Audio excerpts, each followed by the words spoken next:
नमस्कार दोस्त, कैसे आप लोग? आई होप आप लोग अच्छे होंगे। तो फ्रेंड्स, आज की क्लास में दिल्ली पुलिस कांस्टेबल का प्रीवियस ईयर का प्रैक्टिस सेट लगाएंगे। आज जितना मैं क्वेश्चन बताऊंगा सभी पिछले साल के पूछे गए क्वेश्चन होगा। बहुत ही शानदार और बेस्ट क्वेश्चन है और सभी क्वेश्चन का बेस्ट सोल्यूशन देने का मैं कोशिश करूंगा। विद इन सेकेंड में हल करने का मैं बताऊंगा तरीका, कैसे हल कर सकते हो।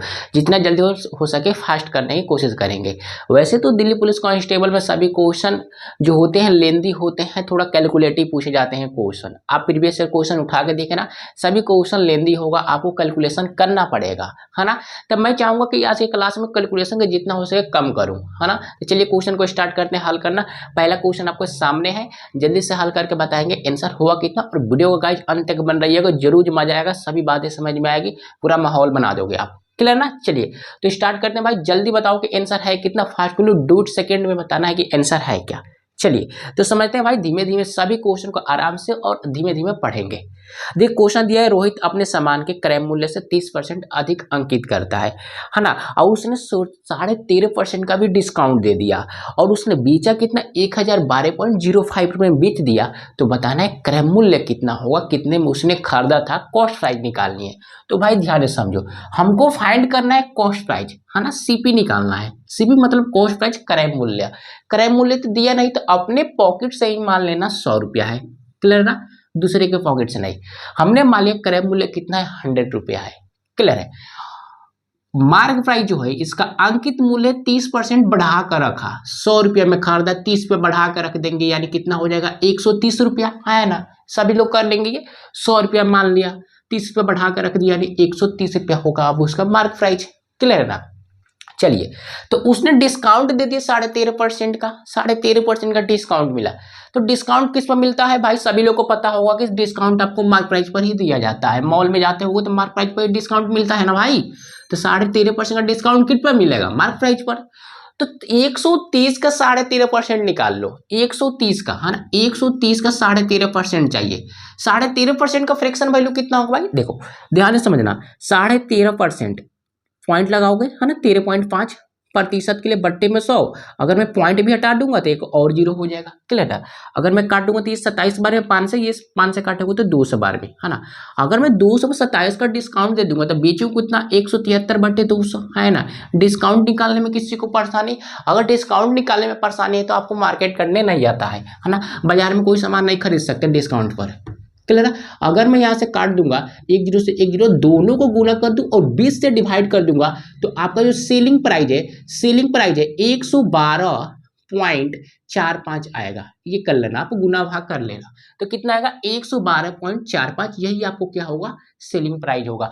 मतलब 130 पर, है ना, 130 पर 13.5% का डिस्काउंट दोगे, यानी वस्तु को खरीदो में कितने में भाई, 112.45 में। ये राज की बातें है।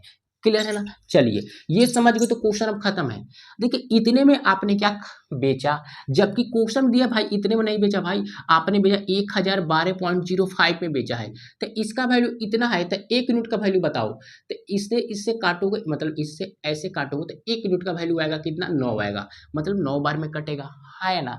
तो 1 यूनिट का वैल्यू 9 है। तो मैं पूछूं क्रय मूल्य बता दो, तो क्रय मूल्य के लिए क्या करेंगे, 9 से गुना कर दोगे। 1 यूनिट का वैल्यू 9 है, 9 से गुना करेंगे 900, यानी क्रय मूल्य कितना है भाई, 900 रुपया है। यही इस क्वेश्चन का शुद्ध प्योर आंसर हो जाएगा। बातें समझे, है ना।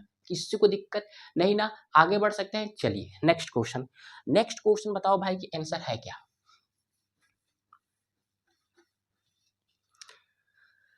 चलो नेक्स्ट क्वेश्चन बताना। देखिए अगला क्वेश्चन है, पुरुषों के एक समूह में 20 दिन में कार्य करने का फैसला लिया गया, है ना। लेकिन उसमें से 5 व्यक्ति अब्सेंट हो गए। यदि शेष व्यक्ति जो है, शेष समूह के व्यक्ति हैं, 24 दिन में कार्य को पूरा करते हैं, तो बताइए टोटल व्यक्ति कितने थे। टोटल ओरिजिनल व्यक्तियों की संख्या फाइंड करना है कि बताओ टोटल व्यक्ति हैं कितना। तो देखिए सबसे शॉर्ट तरीका क्या है, मैं इसका एक फार्मूला दे रहा हूं, आप याद रखना, और याद भी होगा आपको। क्या ये होगा, M1 D1 और H1 इक्वल में क्या होगा, M2, है ना, M2 D2 और H2। क्लियर ना। MDH क्या है आपको पता होगा, ABCD नहीं है भाई। M का मतलब आदमी, D का मतलब दिन, H का मतलब घंटा यानी टाइम। क्लियर ना। चलिए तो M का वैल्यू हमने मान लिया, टोटल व्यक्तियों की संख्या X है। M का मतलब क्या, आदमी हो ना, हमको पुरुषों की तो संख्या निकालनी है। तो मान लिया पुरुषों की संख्या कितनी है, X है। चलिए, ये कितने दिन में काम को कंप्लीट करते हैं? 20 दिन। तब 20 दिन से गुना, टाइम तो नहीं दिया, यानी एज का वैल्यू नहीं दिया, ना ही घंटा नहीं दिया है, तो टाइम नहीं लिखेंगे। और इक्वल M2, देखिए M2 यानी व्यक्तियों की संख्या। अगर टोटल व्यक्तियों की संख्या हमने x माना, उसमें से 5 आदमी चले गए, तो अब कितने व्यक्ति हो जाएंगे? x माइनस 5 है ना, x माइनस 5 होगा, क्लियर ना। और ये कितने दिन में काम को कंप्लीट करते हैं? दिन 24, तो 24 से गुना, 24 दिन नहीं दिया। हाँ चलिए, इसको करेंगे तो 20x, इसको करेंगे तो 24x, और माइनस के 24 पच्चे 120, यानी यहाँ से वैल्यू निकालोगे तो x का वैल्यू 4x है ना, और इधर कितना हो जाएगा? 120, यानी x से काट देंगे, x का वैल्यू पूछूं मैं यहाँ से, तो आ जाएगा आपका 4 से करेगा तो 13, यानी x का वैल्यू 13 आ गया। यानी x हमने माना क्या था? टोटल व्यक्तियों की संख्या, यानी टोटल व्यक्ति कितने हैं? 30 व्यक्ति हैं, ये आपका करेक्ट आंसर होगा। बातें समझे? हाँ है ना, बताओ। टोटल व्यक्तियों की संख्या आ जाएगी 30, यही फार्मूला आप याद रखेंगे, क्लियर है ना। कोई भी क्वेश्चन का इस तरह आएगा तो इसी फार्मूला को याद रखेंगे, विद इन सेकंड में आप उड़ा सकते हो। चलो अगला क्वेश्चन बताओ भाई, नेक्स्ट क्वेश्चन है। ये जो क्वेश्चन है बहुत ही शानदार और बेहतरीन क्वेश्चन है, जल्दी से इसको समझना और हल करने का प्रयास करना। देखिए, एक पुस्तकालय में बोले तो लाइब्रेरी में रविवार को अंकतुकों का औसत यानी एवरेज 502 है। अंकतुकों समझते हैं, मतलब लाइब्रेरी है, लाइब्रेरी में जितने लड़के या जितने आदमी पढ़ने जाते हैं, यानी जितने आदमी विजिट किया, उसी को बोलते हैं अंकतुकों हिंदी में, क्लियर है ना। शनिवार को 475 और कार्य दिवस में 340 है, इन सभी का दिन का एवरेज दिया गया है। रविवार से महीना शुरू होता है, महीने में 30 दिन होता है, तो बताना है प्रतिदिन, है ना, महीने के प्रतिदिन अंकतुकों का एवरेज क्या है, समझना। हमको टोटल फाइंड करना है एवरेज, तो एवरेज कैसे निकालेंगे? ध्यान से समझो भाई, बहुत ही इंपॉर्टेंट क्वेश्चन है ना, तो इसको छोड़ना नहीं है, दबोचना है। चलो कैसे हल करेंगे? देखिए, एक पुस्तकालय में रविवार अंकतुकों का औसत 502 है। संडे का एवरेज कितना दिया भाई? संडे का एवरेज 502 है।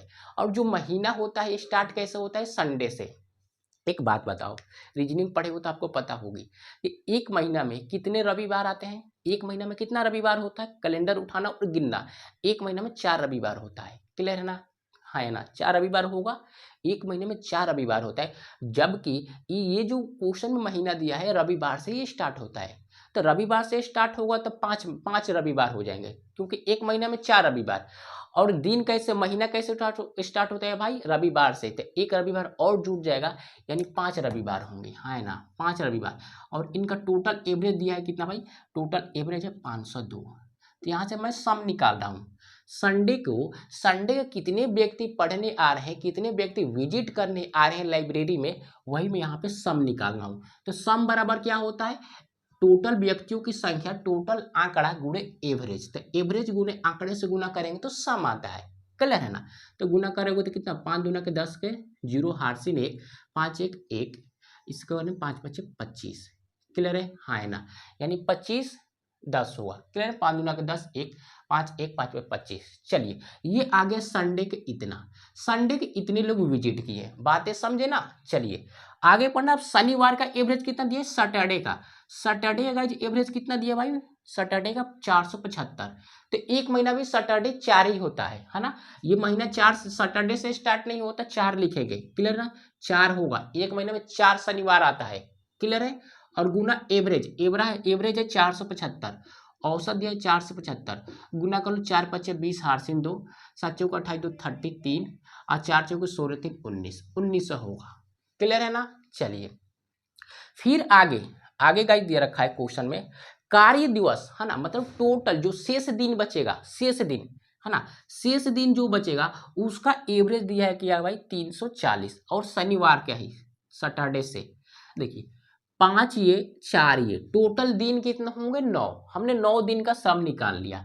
तो अब कितना दिन बचेगा भाई? अब कितना दिन बचेगा? 30 दिन में से तो 9 दिन का निकाल लिया, बच्चा अब 21 दिन। 21 दिन का अब सम निकाल लो। 21 दिन का सम कितना दिया है? 340 दिया है, क्लियर है। तो गुना कर लो 21 से और 34 में गुना करोगे तो 714, है ना। और एक जीरो है तो एक जीरो लगा देंगे, ये टोटल आ गया आपका सम। बातें समझे, हाँ है ना। हमको फाइंड करना है एवरेज, है ना, एवरेज हमको निकालना है। तो एवरेज निकालने कैसे समझना? एवरेज बराबर क्या होता है? आंकड़ों का योग, यानी टोटल योग। तो टोटल को जोड़ लो, 0 0 0 0 बनेगा, यहाँ 4 और एक 5, है ना। और ये 1 और 10 और 5 15, हार्सिन एक जोड़ोगे 8, 8 एक 9 और ये 11। क्लियर है। और बट्टे में टोटल दिन कितने दिन है, 30 दिन है, तो 3 से डिवाइड, 0 से 0, 3 से काट लो, 3 से काटेंगे 3 तरीके 9, है ना, 3 तरीके 9, 3, ओ सॉरी 3 तरीके 9, 3 और 3 पचे 15, 385 आपका क्या होगा, करेक्ट आंसर होगा, यही आपका एवरेज हो जाएगा, है ना। बताओ 385 सभी भाई का आया, यस सर नो, सभी भाई का 325 आया है, 385 है, यही आपका करेक्ट आंसर हो जाएगा। टोटल एवरेज कितना हो जाएगा, 385 करेक्ट आंसर। बातें समझे, है ना। यहाँ पर किसी भाई को दिक्कत, अगर भाई दिक्कत है तो फिर से खाली देखो, पीछे करके देखना, क्लियर है ना। संडे का हमने निकाला, संडे का पूरा संडे का हमने निकाल लिया, सम सैटरडे का सम निकाल लिया, और यहाँ सैटरडे से स्टार्ट हुआ है तो सैटरडे से पूरा हमने कार्य दिवस का सम निकाला, पूरा का जोड़ कर एवरेज निकाल देंगे। क्या दिक्कत है भाई, चलिए, अगर दिक्कत नहीं तो आगे बढ़ते हैं।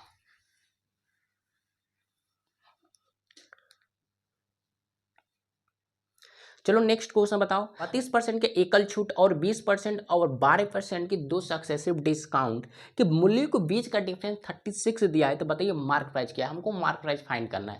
तो फ्रेंड्स समझो ध्यान से कैसे निकालोगे मार्क प्राइस, थोड़ा ये कैलकुलेटिव है, ध्यान से समझना। देखिए लेट मी, हमने मान लिया जो मार्क प्राइस है 100x है, क्लियर है ना। अंकित मूल्य हमने मान लिया 100x है, किस, क्लियर है ना। इस पर 32% का डिस्काउंट दे दोगे, 100 पर 32% का डिस्काउंट यानी 68 में बेचोगे, है ना। 68/100, अरे 100 पर 32 का डिस्काउंट यानी कितना बेचना पड़ेगा, 68 रुपये में ना। क्लियर है, हाँ या ना। आप बोलेगे बहुत अच्छा। चलिए अब आगे बढ़ते हैं। फिर उस पर 20% और 12% का डिस्काउंट दिया, किस पर, मार्क प्राइस पर। मार्क प्राइस अगर आपका 100x है, उस पर 20% और 12% का दो डिस्काउंट फिर मिला, तो 100 पर 20%, पहले तो 20% का निकालते हैं, तो 20% का फ्रैक्शन वैल्यू 1/5, 5 पर 1 का छूट यानी 4/5 होगा, क्लियर है ना।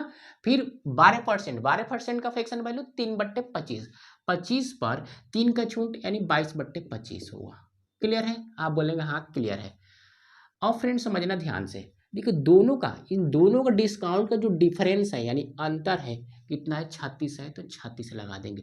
दोनों आपका विक्रय मूल्य और विक्रय मूल्य का डिफरेंस 36 दिया है, तो दोनों इक्वल होगा, इक्वल में 36 लिख देंगे। यहाँ तक किसी को डिस्का निकालने में किसी को परेशानी, यहाँ पर भाई किसी को परेशानी नहीं होनी चाहिए। प्रतिशत का वैल्यू बट्टे में 100 रख के काटोगे, यही आपका नंबर आएगा, क्लियर ना। इतना आपको करना पड़ेगा दिमाग में ही। चलिए अब यहाँ से 100 से 100 काट ही सकते हो, यहाँ से 25 से काटेंगे 4 बार में, है ना, 4 बार में अब कोई नंबर कटेगा नहीं। बोलो तो यहाँ 68x हो जाएगा, माइनस, देखिए 4 जगह 16, 16 से 22 में गुना करेंगे तो कितना होगा, 16 दूना 32 को 2 हार से 3, 16 दूना 32 और ये जाएगा 35, और बट्टे में कितना होगा 5 होगा, या x इक्वल में 36, क्लियर है। 5 से डिवाइड कर लो यानी 68x माइनस 5 से डिवाइड करूँ तो कितनी बार में कटेगा, अगर मैं 5 से काटूँ 7 5 35 जीरो और 5 चौके 20, क्लियर होगा, यही आएगा। आप बोलोगे हाँ जी क्लियर।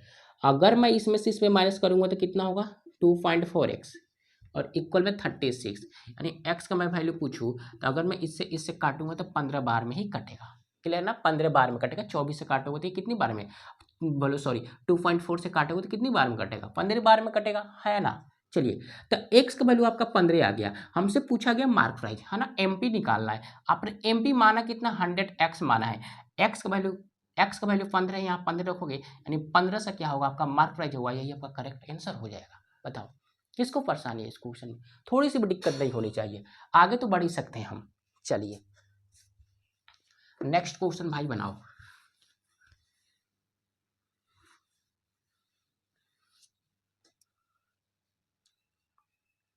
चलो नेक्स्ट क्वेश्चन हल करके बताओ।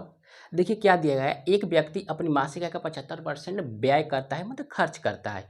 यदि उसकी आय 50% वृद्धि होती है, उसको व्यय में 80% की वृद्धि होती है, तो उसका मासिक बचत प्रतिशत वृद्धि बताएं, कमी हुई कि वृद्धि हुई। तो फ्रेंड समझो, देखिए इनकम बराबर होता है गाइस, इनकम, है ना, इनकम बराबर होता है, बोले तो आय बराबर एक्सपेंडिचर और प्लस में सेविंग, है ना, मतलब इनकम आय बराबर खर्च प्लस में बचत होगा, क्लियर ना। जो आपका इनकम है लेट में मान लीजिए 100 है ना, आप कमाते 100 रुपया हो, है ना, उसमें से 75% आपने खर्च कर दिया, क्लियर ना, 75% आपने खर्च कर दिया, है ना, तो बचाया कितना होगा भाई 25% ना, तभी तो मिलाकर 100% बनेगा, क्लियर है? 100 यूनिट बनेगा। आप बोलेगा बिल्कुल सही। उसके आय में 50% की वृद्धि होगी। ये है कितना भाई 100, इसको 50% बढ़ा दो तो अब इसका आय कितना हो जाएगा 150 होगा। हुआ कि नहीं होगा? 150 हो जाएगा। बातें समझ रहे होगे आप? बिल्कुल सही समझ गए हम। और उसके आय में 50% और व्यय में 80% है ना। ये जो व्यय है यानी खर्च है, खर्च में बढ़ गया 80%, ओ सॉरी 8%, हाँ 80%। क्लियर है ना? तो 75 का 80% निकाल लो। अगर मैं 75 का 80% निकालूंगा तो यहाँ पे समझना 75 का 80% प्रतिशत के लिए बट्टे में 100। क्लियर है ना? एक जीरो से एक जीरो काट लो, है ना। अगर मैं 5 से काटूँ, इसको भी 5 से काटूँ तो ये कितनी बार में कटेगा? 5 से करेंगे तो 15 पचे 75 और 5 दूना के 10, है ना। और 2 से काट दोगे 4, 15 चौके 60 होगा। हो कि नहीं होगा? ऐसे ही निकालते हैं। डिस्काउंट हो गया, चाहे इंक्रीज हो गया, डिक्रीज हो गया, कितना आएगा? 15 चौके 60। क्लियर है? यानी 60% की क्या हो गई? वृद्धि हो गई। 60% की क्या होगी? वृद्धि होगी। तो 75 में 60 जोड़ोगे यानी 135 हो जाएगा। यानी अब उसका जो खर्च है 135 रुपया हो गया। क्लियर है ना? तब बताओ भाई सेविंग कितना होगा? बताओ तो हमको सेविंग कितना होगा जल्दी बता दो। तो कोई बच्चा बता देगा 150 में से 135 रुपया खर्च कर दिया तो बचाया कितना होगा भाई? बचाया कितना होगा? 15 रुपये ना। हाँ 15 रुपये। क्लियर है ना? तभी तो मिलाकर 150 होगा। 15 रुपया बचाया होगा। देखिए 25 रुपया पहले बचाता था, अब बचा रहा है 15 रुपया। कितना कम बचाया भाई? कितना कम बचाया? 10 रुपया। यानी 10% की क्या हो गई? कमी हो गई। 10 यूनिट की कमी हो गई। तो यानी कमी परसेंट होगा, परसेंट कमी। क्लियर है ना? यानी कमी हो रही है ना। तो कमी किस पर हुई? 25 पर। तो 25 बट्टे में प्रतिशत के लिए 100, है ना। अगर मैं 25 से काटूंगा 4 और 10 से गुना करेंगे 40, यानी 40% की क्या हो जाएगी? कमी आ जाएगी उसकी बचत में, सेविंग में। यही आपका शुद्ध आंसर हो जाएगा। बताओ किसी को दिक्कत इस क्वेश्चन में? आगे बढ़े ना भाई? आगे बढ़ सकते हैं। चलिए नेक्स्ट क्वेश्चन भाई समझना। अगला मैं क्वेश्चन बताऊंगा, ध्यान से समझेंगे। ये आपकी बातें समझ में आई हाँ या ना? बताओ पहले। चलिए अगर समझ गए हो तो आगे बढ़ते हैं। देखिए इस क्वेश्चन का हल करना भाई, दो वृत्त की त्रिज्याएं क्रमशः 4 सेंटीमीटर 3 सेंटीमीटर है। दोनों वृत्त का क्षेत्रफलों का योग का 4 गुना के बराबर एक और वृत्त का व्यास हमको फाइंड करना है। तो फ्रेंड समझो, वृत्त का क्षेत्रफल क्या होता है? वृत्त का क्षेत्रफल क्या होता है? पाई आर स्क्वायर। दो वृत्त का त्रिज्या है यानी दो वृत्त के क्षेत्रफल निकालना पड़ेगा। तो पाई आर स्क्वायर और एक और पाई आर स्क्वायर। अगर पाई यहाँ पर रखा, पहला त्रिज्या 4 है, 4 का स्क्वायर 16, और यहाँ पाई रखा, दूसरा त्रिज्या 3 है तो पाई आ जाएगा। ये आपका क्या है भाई? एरिया है। और क्या है? दोनों वृत्त की त्रिज्याएं हैं तो दोनों वृत्त की त्रिज्याएं से हमने दोनों वृत्त का क्षेत्रफल फाइंड कर लिया। क्लियर है? इन दोनों का योग का 4 गुना दूसरे वृत्त का हमको व्यास निकालना है। तो दोनों का योग का 4 गुना पहले जोड़ लो तो कितना होगा? 25 पाई, है ना। 25 पाई होगा कि नहीं होगा? आप बोलेंगे हाँ। दोनों का योग का 4 गुना, तो 4 से गुना दूसरे वृत्त, है ना, एक और वृत्त का क्षेत्रफल का हमको क्या निकालना है गाइज? हमको निकालना है व्यास यानी डायमीटर। तो पाई आर स्क्वायर। क्लियर है ना? दोनों बराबर है। क्वेश्चन में साफ साफ लिखा गया है, देखेंगे ध्यान से। चलिए तो यहाँ से पाई काट दो पहले। क्लियर है? 25 चौके 100 और आर का मैं वैल्यू पूछूं तो कितना होगा? 10 हो जाएगा। बातें समझे हाँ है ना? अरे 25 चौके 100, आर आर के खोपड़ी पर 2 है, इधर फेंकोगे स्क्वायर रूट, 100 का स्क्वायर रूट 10 होता है, तो यानी आर का वैल्यू आ गया आपका 10। क्लियर है? हमको निकालना है डायमीटर। तो डायमीटर क्या होता है भाई? 2 गुणे आर यानी 2 गुणे त्रिज्या, तो गुना कर दोगे 2 से, यानी 20 क्या होगा आपका? 20 आपका क्या होगा? 20 सेंटीमीटर व्यास हो जाएगा दूसरे वृत्त का। यही आपका करेक्ट आंसर हो जाएगा। बताओ किसी को दिक्कत? यहाँ पर थोड़ी सी परेशानी नहीं होनी चाहिए। आगे बढ़ते हैं। तब ये बहुत छोटा सा क्वेश्चन था भाई। अब जो आपके सामने क्वेश्चन आया है तो इसको ध्यान से आप हल करके बताओगे हुआ कितना। बहुत ही टफ क्वेश्चन है ना, टफ क्वेश्चन है। तो जल्दी से बताओ इसका हल क्या है भाई, क्योंकि टफ क्वेश्चन है ना। चलिए, दो साइकिलों क्रय मूल्य का अनुपात 7:8 था। 2 वर्ष बाद जब पहली साइकिल क्रय मूल्य 30% वृद्धि हुई और दूसरी साइकिल में 1500 रुपये की वृद्धि हुई तो उनके क्रय मूल्य के जो अनुपात है 15:16 हो गया। तो बताना दूसरी साइकिल का ओरिजिनल हमको क्रय मूल्य। तो फ्रेंड्स समझो कैसे हल करोगे, बहुत ही धांसू क्वेश्चन, ध्यान से समझना। देखिए 7:8 है ना साइकिल का क्रय मूल्य। देखिए मैं मान लूँ 7x और 8x है क्रय मूल्य, कॉस्ट प्राइस मान लिया हमने 7x और 8x है। क्लियर है ना, ऐसे कर सकते हो। तो पहले साइकिल पर 30% की वृद्धि हो गई 2 साल बाद, क्लियर ना। सो 7 का 30% कितना होगा, 30% का फ्रैक्शन वैल्यू 3/10, 10 पर 3 बढ़ेगा 13/10, 13 91, 91 में 10 से डिवाइड करोगे 9.1x हो जाएगा, होगा कि नहीं होगा बताओ, ऐसे निकाल सकते हो, ऐसे दिमाग में हल करना है। अरे भाई 7 का 30%, 7 का अगर आपको 30% निकालना है, 30% का फ्रैक्शन वैल्यू 3/10 होता है, कितना 3/10। अब ये ना पूछना फ्रैक्शन वैल्यू कैसे आता है, अगर ये भी नहीं पता है तो प्रतिशत आओगे बट्टे में 100 काटेगा 3/10, क्लियर ना। अब 10 पर 3 बढ़ेगा है ना, वृद्धि हो रही ना, तो 3 बढ़ेगा तो 13/10 होगा, 63 91 10 से डिवाइड होगा 9.1 आ गया, हाँ है ना, क्लियर रहेगा, 9.1 आ गया। और दूसरे साइकिल में 1500 की वृद्धि होती है, 1500 का, तो 8x और प्लस में कितना होगा 1500, बातें समझे है ना, क्लियर होगा। रेशियो में है तो हम रेशियो में वैल्यू को लेकर चलेंगे, 9x 9.1x बट्टे में कितना होगा 8x प्लस में 1500, क्लियर ना। अब 2 साल बाद बढ़ने पर कितना हो गया इनका रेशियो 15:16, यानी 15/16 हो गया, क्लियर है। अब ऐसे क्रॉसपॉन्डिंग गुना कर सकते हो, 16 कम 16 6, 8 से 1 16 9 144 1 45 है ना, क्लियर है। x है तो x इक्वल 15 से करेंगे 15 8 120x और प्लस 15 से इसमें गुना करेंगे 225 और डबल जीरो, ये हो जाएगा। यहाँ से मैं पूछूँ x का वैल्यू तो कितना हो सकता है भाई, कितना हो जाएगा, हाँ अगर मैं गुना करूँ माइनस करूँ तो 25 है ना, और 10 में से 6 गया 4 यानी 0.4 x इक्वल, और इधर 22 22 5 डबल जीरो, यानी x का वैल्यू आपका आ गया 2 2 5 डबल जीरो बट्टे में 25.4, यही ना 25.4, ये आ गया आपका x का वैल्यू। और फ्रेंड्स ध्यान से समझो राज की बात क्या है, हमको निकालना है दूसरे साइकिल का क्रय मूल्य। तो दूसरे साइकिल क्रय मूल्य कैसे निकालोगे, x का वैल्यू आगे यहाँ पे रख देंगे, यानी 8 गुने 225 और डबल जीरो, अब बट्टे में कितना है 25/4, क्लियर ना, 25/4। अब यहाँ से काट लो, अगर मैं इसको काटूँ, देखिए 8 से काटूँ, 8 से काटेंगे तो कितना हो सकता है, 8 तरीका 24, 8 चौके 32, यानी 3:2, 3:2। अगर मैं पॉइंट से यहाँ से हटा दूँ तो एक और जीरो, और 32 से इसको काट लेना, जो आएगा वही आंसर होगा। अगर आप काटोगे तो कितना आ सकता है 70 31.25, इतना आएगा है ना, काट के देख लेना, ये आपका करेक्ट आंसर हो जाएगा, बातें समझे है ना। तो बहुत ही थोड़ा कैलकुलेटिव क्वेश्चन है, आपको तो हल करना ही पड़ेगा, क्लियर है ना। चलिए अगर क्वेश्चन समझ में आ गया होगा तो 1 लाइक तो बनता है इस क्वेश्चन के लिए। नेक्स्ट क्वेश्चन हल करने का आप भाई प्रयास करेंगे, चलिए नेक्स्ट क्वेश्चन हल करो।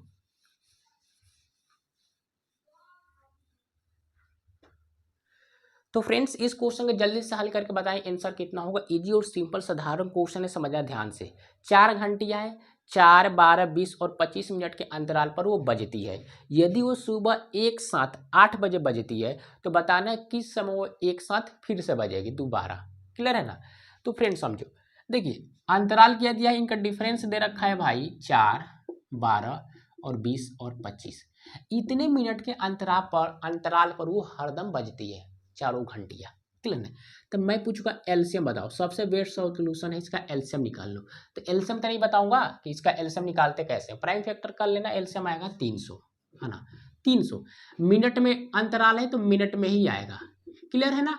अगर क्वेश्चन में पूछा गया होता कितनी देर बाद है ना, कितनी देर बाद ये चारों घंटियां एक साथ बजेगा, तो 300 मिनट करेक्ट आंसर मारते हैं, क्लियर ना।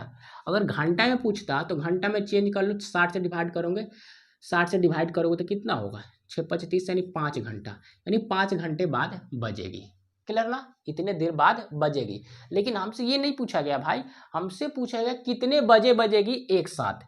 तो 8 बजे तो एक साथ बजता है, फिर 5 घंटे बाद बजेगा तो 5 जोड़ दो, 8 5 13, यानी 13 का मतलब क्या हुआ 1 बजे, यानी 1 बजे फिर से एक साथ चारों घंटियां बजेगी, टन टन टन टन, क्लियर है ना। करेक्ट आंसर कितना होगा भाई, करेक्ट आंसर कितना हो जाएगा 1 बजे, तो इस क्वेश्चन का आंसर हुआ 1। चलिए नेक्स्ट क्वेश्चन बताओ। अगला क्वेश्चन बताना भाई, बहुत ही सिंपल ये भी क्वेश्चन है। 3 उम्मीदवार ने एक चुनाव लड़ा, उनके क्रमशः इतना इतना क्या है भाई मत मिले, वोट मिला है, सभी मत वैलिड है। तो बताइए न्यूनतम कम उम्मीदवार वाले को कितना % मत मिला है। तो फ्रेंड समझना ध्यान से कैसे हल करोगे, टोटल वोट मैं पूछूँ, यानी पहले तो व्यक्ति को वोट मिला है 2272 और दूसरों को मिला है 15,272, यही ना, और दूसरों को मिला है 23 और 256। देखिए हमको टोटल वोट निकाला है तो तीनों को जोड़ लो, है ना, तभी ना पता चलेगा टोटल वोट कितना मिला भाई तीनों व्यक्तियों का। तो जोड़ते हैं 6 और 2, 6 और 4 10 के जीरो हार्सिन 1, यहाँ पे जोड़ोगे तो 5 और ये 5 7 12 12, 12 और 7 19 एक 20 के जीरो हार्सिन 2, यहाँ पे देखेंगे 2 और 2 4, 4 और 2 6 और यहाँ पे 8, 8 के जीरो हार्सिन, और 8 तो 8 ही होगा, 3 और 5, 3 5 8, 8 और 2 10, 10 के जीरो हार्सिन 1, 1 और 3 1 4, इतना आ गया। टोटल वोट है 40,800, क्लियर है ना, टोटल वोट कितना आ गया भाई 40,800। और फ्रेंड्स समझो टोटल वोट जब 40,800 आ गया तो हमसे पूछा क्या है, सबसे कम किसको वोट मिला, सबसे कम तो इसी को वोट मिला है 2,272, तो सबसे कम इसको वोट मिला है 2,272, कितने में से भाई, कितने में से, इतने में से 80800, हाँ या ना, क्लियर ना। हमको प्रतिशत में बताना है तो प्रतिशत के लिए बट्टे में 100, 2 जीरो से 2 जीरो काट दो, 2 जीरो से 2 जीरो काट दो। अगर मैं 408 से और इसको डिवाइड करूंगा तो आपका करेक्ट आंसर आएगा, ऑप्शन में दे रखा है 6, तो 6 आपका करेक्ट आंसर हो जाएगा, क्लियर ना। अरे भाई 408 से डिवाइड करो तो 6 बार में कटेगा, यानी 6% आपका करेक्ट आंसर हो जाएगा। बातें समझे, हाँ है ना, क्लियर है ना। देखिए काटोगे ना इसको, अगर मैं इसको काटूँ, ध्यान से समझना, अगर मैं इसको काटूंगा 408 से 2272 को, तो ये पॉइंटों में वैल्यू आएगा, पॉइंट में ये है ना, इतना आएगा। तो देखेंगे यार 5.56 है, यानी 5.5% से ज़्यादा है, तो 5.5% से ज़्यादा का मतलब क्या, ऑप्शन में 6%। अगर 5.5 से कम होता तो हम मानते क्या भाई 5, अगर 5.5 से ज़्यादा है तो इसको हम लिखेंगे 6, तो ऑप्शन में 6 आपका करेक्ट आंसर होगा, क्लियर है ना। चलिए ऑप्शन में 6 दिया है, ऑप्शन में हाँ 6 दे रखा है, तो 6 करेक्ट आंसर। अगर 5.5 से कम होता तो 5 होता, है ना, 5 न तो लगाना, क्लियर ना। 5.5 से ज़्यादा है तो हम 6 लेते हैं, समझ गए होंगे, कम होगा तो पीछे वाला, ज़्यादा होगा तो आगे वाला नंबर लिया जाता है। चलिए तो नेक्स्ट क्वेश्चन आप बनाओ भाई। अब जो आपके सामने स्क्रीन पर मौजूद है क्वेश्चन, इससे बेहतरीन क्वेश्चन नहीं हो सकता, क्योंकि बहुत ज़्यादा ये क्वेश्चन इंपॉर्टेंट है, तो ध्यान से समझना इस क्वेश्चन को। देखिए पहले तो इस क्वेश्चन को 102 बार पढ़ो एकदम बढ़िया से, तब समझना। देखिए 3 मशीन है, ए है, बी है और सी है। पहला तो 8 घंटा काम करती है, दूसरा 12 घंटा, 10 घंटा और तीसरा 12 घंटा। तो ये टाइम दे रखा है, तो टाइम एंड वर्क का क्वेश्चन है तो करते क्या है, एलसीएम लेते हैं ना, टोटल वर्क के लिए एलसीएम लेगो 120 हो जाएगा, क्लियर ना। एफिशिएंसी निकालते हैं कि 1 घंटा में ये मशीन कितना काम करती है, तो 8 से डिवाइड करोगे 15, 10 से डिवाइड करोगे 12, 12 से डिवाइड करोगे 10, ये क्या है 1 घंटे का एफिशिएंसी है, क्लियर है ना। अब समझने वाली बात क्या है, तीनों मशीनें 9 बजे स्टार्ट होती है, टाइम लिख लो इधर 9 बजे, है ना, 9 बजे तीनों मशीन स्टार्ट हो गई, अपना काम करना शुरू कर दिया। तो फ्रेंड समझो मशीन ए जो है 11 बजे खराब हो जाती है, तीनों मशीन तो 9 बजे स्टार्ट हो गई, माने ए भी, बी भी और सी भी तीनों स्टार्ट हो चुके हैं मशीन 9 बजे, क्लियर ना।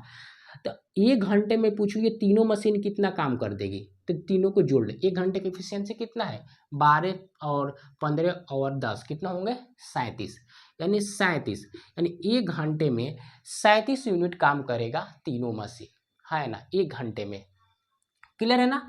अब यहाँ बात बताओ भाई, 1 घंटे में 37 यूनिट काम करेगा तीनों मशीन, क्लियर ना।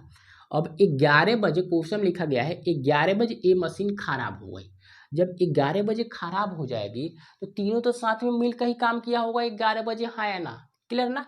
11 बजे तीनों तो मिलकर साथ काम किया होगा, तो तीनों मिलकर 11 बजे तक कितना काम कर देंगे, तो 9 बजे स्टार्ट हुआ, 11 बजे खराब होता है ए, यानी कितना बचा 2 घंटा, है ना, 2 घंटा, यानी 2 घंटे में कितना काम कर देंगे, 1 घंटा में 37 तो 2 घंटा में 74, यानी 74 यूनिट काम हो जाएगा, 120 यूनिट में 74 यूनिट काम हो चुका है, क्लियर है ना। अब ए तो खराब हो चुका है, बचा 2 मशीन बी और सी, है ना। अभी ये काम करते हैं, अब मशीन चलता जा रहा है, क्लियर है ना, बी और सी अब काम को निपटाते हैं। तो फ्रेंड समझो मैं पूछूं बी और सी का एफिशिएंसी, बी और सी का एफिशिएंसी कितना है 22 है ना, 22 है, 1 घंटे में ये 22 यूनिट काम करता है।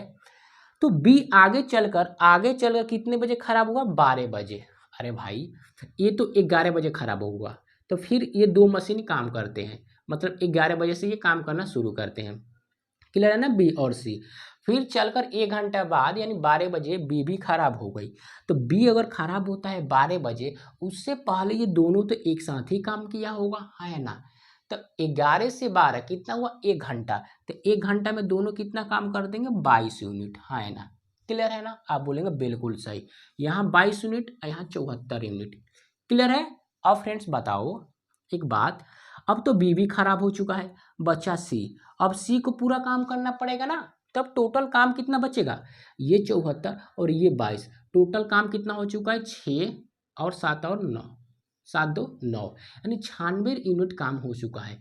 120 में से 96 यूनिट काम हो चुका, तो अब काम बचा कितना, काम बचा कितना भाई, 24 यूनिट। क्लियर ना, 24 यूनिट।